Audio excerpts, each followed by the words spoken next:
pointeur, sans crier gare, que dans moins de 2 semaines, nous ne pourrions aller nulle part sans être vaccinés.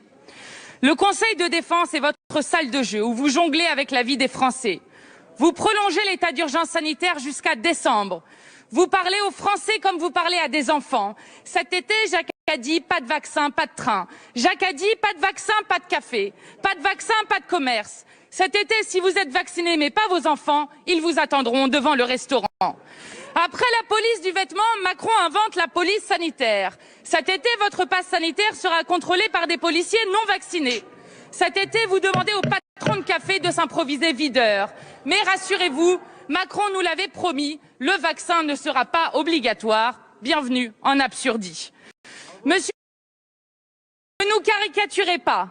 Nous croyons à la science. Le vaccin est une des solutions pour lutter contre l'épidémie.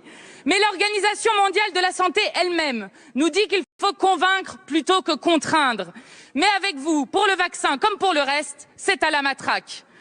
Vous avez laissé des soignants travailler en sac poubelle. Vous les avez gazés quand ils réclamaient plus de moyens. Et maintenant, vous les stigmatisez pour qu'ils se fassent vacciner. Et le pompon, les pauvres sont les plus exposés au Covid, ceux qui en meurent le plus, ceux qui ont moins d'accès à la vaccination.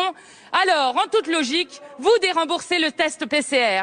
Monsieur le Premier ministre, tout le monde n'appartient pas à la République en marche. Non, le virus ne vérifie pas le portefeuille des personnes avant de les contaminer. Et les plus pauvres auront en prime une mise à mort sociale avec la réforme de l'assurance chômage et la réforme des retraites.